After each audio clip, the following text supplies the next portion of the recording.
Ел басқару екінің бірінің қолынан келе бермейтін бірегей өнер екені әмбеге аян. Оның үстіне ел ұстаған екінің бірі есте қала бермейтіні де белгілі. Жымысқы жолмен түлкі боп таққа отырып, халқына қасқыр боп тиген талайларды көнекөз тарих біледі. Бірақ олардың атын білгенімен затын ілтипат қалмайды. Демек, ақыл парасатына қажыр қайраты сай, дегдарлығы мен білімдарлығы бірдей, мінезі маңғаз, жүрегі мейірбан, жетекші ғана жұрттың жадында ұзақ сақталмақ. Міне, ғасырдан астам атақ даңқы аңыз әңгімелер арқылы ұрпақтан ұрпаққа жалғасып, үдеп бара жатқан Абылай хан осындай қайраткер болса керек. Асылы Абылайға бақта тақта оңайлықпен келген жоқ. Оның атасы аты шулы қанішер Абылай Түркістан әмірі болған. Кемшілікке кеңшілігі жоқ. 200-лікке қаны қас ол, досқа да дұшпанға да қатал, ымырасыз кісі болған сияқты. Жоңғарларға қарсы 30 000 қолды бастап барып, ұрысты ойдағыдай ұйымдастыра алмай жеңіліп қайтқан Қайып ханды да кінәсін кешіре алмай өлтіріп жіберген. Сол үшін өзі де қанішер атанып, елден аластатылды деген сөз бар. Оның орнын көркем уәлі басады. Бірақ оның бақты ұзағынан сүйсіндірмей, хан сарайына тұтқиылдан басып кірген жау билеушінің отбасын түгел қырып тастайды. Бір төлеңгіттің тапқырлығы мен адалдығы арқасында 11 жасар ұлы Әбілмәнсүр аман қалып, қаладан қашып шығады. Бала сол бетімен атақты Төле бидің ауылынан бірақ шыққан тәрізді. Тегі, түбі беймәлім жетім баланың алғаш түйе баққаны, одан жылқышы болғаны да анық. Алғаш қауіп ойламай, атын айтпай, сіз қалай атасаңыз есімім солай болсын деген соң, би шаш өскен жүдеу бас шоқпыт шапан баланы сабалақ атап кеткен. Бұқар жыраудың: «Ей Абылай, мен сені көргенде Тұрымтайдай ұл едің, Түркістанда жүр едің. Үйсін Төле билердің түйесін баққан қол едің» деп қазбалайтыны оның өмірінің дәл осы тұсы. Баланың жілік алмақ мінезінен емес пе, елгезекті әдепті, маңғаз да мейірбан жеткіншек ұзамай осы үйдің туған ұлындай боп кетеді.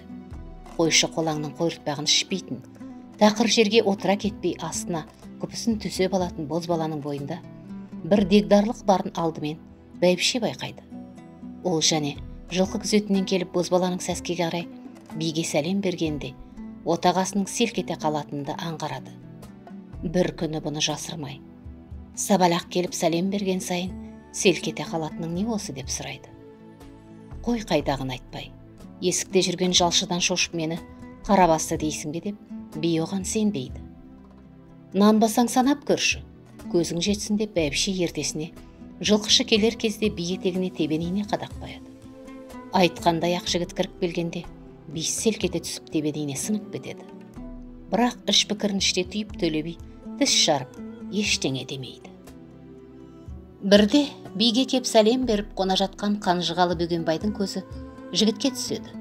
Жанары ұшқын шашып оттай жайнаған, тілі орамды, ойы айқын, тұла бойы жалын атып тұрған жігіттің тегін жан емес екенін сезеді де, қырағы қыр-қыраны оны қалмақтарды барлауға ерте кетеді. Одан аман арылып елге қайтарында: «Шырағым, көзің отты бала екенсің, мінезің бөлек біткен хан екенсің. Жазға салып қалмаққа аттанамыз. Соған да керек болар жан екенсің» деп астындағы нарқызыл атын беріп кетіпті.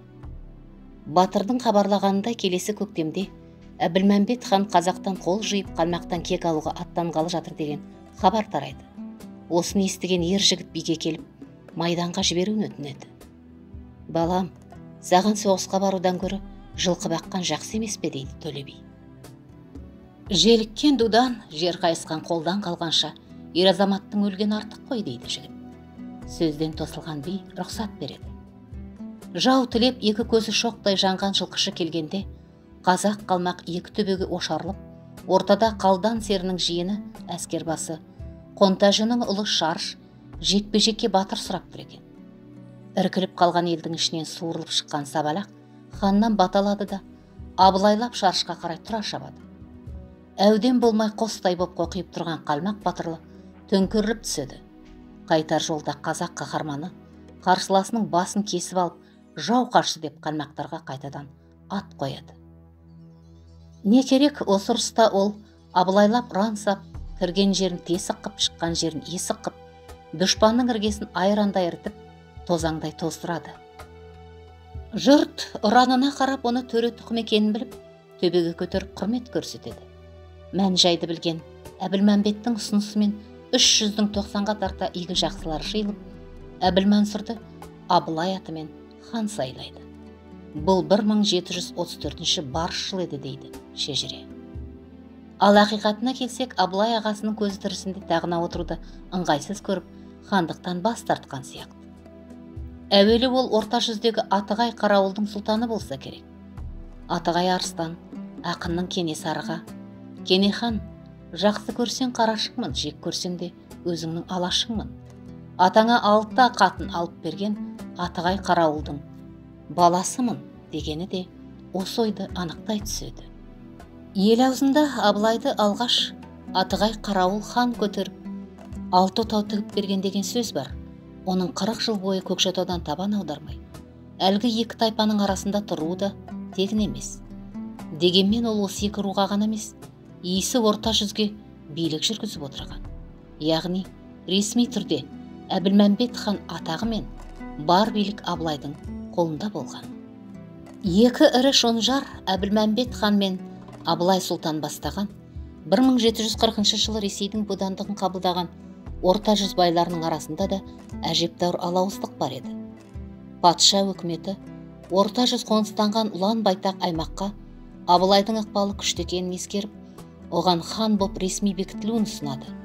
Алайда Абылай Әбілмәмбет ханмен және ру басылармен ара қатынасын ушықтырғысы келмей, әрі орыс үкіметіне тәуелді болмас үшін бұл ұсыныстан бас тартты. Бірақ ол 40 жылы Әбілмәмбет ханмен бірге Орынбол генерал-губернаторының қабылдауында болған. Сонда оның өзін кіммен болсын терезесін тең ұстайтын, қиуадан сөз тауып қисынды жауап қайтара білетін зерделі жан екенін орыс зиялылары жазбай таныды. Кездесу сәтін күнделігіне түсіріп алған князь генерал Урусов оның орыс әскерінің құрылымын, тіпті қару-жарағының сырын білуге құмарлығына таң қалады. Абылай: «Біздің хан боп кеткен бабаларымыз жаны таза, атақты абыройлы адамдар болған. Олар жақсы кісілермен достаса білген. Бізге неге солардың жолын қумасқа» деп салмақ сала сөйлейді. Тең тұста кез келген лауазым иесімен достық қатынаста болатынын білдірді. Әр сөзіне ханға жасар құрмет көрсетілуін талап етті. Еліне хан салт атпен қайтады. Әрбір іс-әрекетінде ханнан гөрі өктемірек болған сұлтан өзіне пәуеске әзірлетіп, соған отырды деп жазады князь. Осы келіссөздің хаттамасында ханға қарағанда Абылай әлдеқайда сөзуар, шешен, әрі қай сұраққа болсын орынды да орнықты жауап беретін адам екен деп жазды. Қабылдауларыңызға қояр кінәміз жоқ. Ендігі жерде орыстың салт дәстүрінде үйреніп, игеру керек болар. Алайда сіздер де біздің әдет ғұрпымызды сыйлап, бөркімізді шешпей отырғанымызды ерсі көрмеңіздер. Салтымыз солай. Кезінде хан болған бабаларымыздың көпшілігі адал да абзал жандар еді. Түсігі текті достар да көп болатын. Бізге солардың желін неге ұстамасқа? Арамыз алшақ болып, алыс тұрғанымызбен жанымыз жақын тұтып, жүрегіміз жалғасып жататын. Міне мына сізді мен неге аға тұтпаймын деп, ол генерал-лейтенантты баурап алады. Орыс үкіметі халқына қадірлі, жұртына ықпалды Абылайдан қайтсе де көз жазбауды ойлады. Сондықтан көрмеуі қиын көп мәселелерді сонымен қана ақылдасып шешіп отырды. Мұндай ықыластың пайдасы 1741 жылы ол Қалмақтың тұтқынына түскенде тиеді. Жанындай жақсы көретін жиенін жоқтап, қалдан серен, қайдан болса да Абылайды тірі ұстап алып келіп, Шарыштың орнына оны өз қолыммен өлтіремін деп, 30 000 қолмен Жалбы деген батырын аттандырды. Ұлытауда аң аулауға шыққан Абылай, құмырсқадай құжынаған жаудың қолында ұйықтап жатып қапияда түсіп қалады. Қазақтардың тілегі бойынша қалданға 100 салып, Абылайды босатып алу үшін генерал-губернатор Неплюев Миллер деген майорды бас қылып арнаулы экспедиция жібереді. Өз тарапынан өтіну үшін қазақтың 300-нен ел жақсылары және барады. Қалдан Серен олардың бәріне де жауап бермей біраз уақыт дағдартып, бір күні хан ордасына орыс қазақты жинап, тұтқындағы Абылайды алдыртады. Сені Шарыш сынды батырымның орнына өлтіргелі отырмын. Кәне, қандай арманың барын айтып қал, дейді хан. Айтсам, менің 3 арманым бар, дейді сонда Абылай.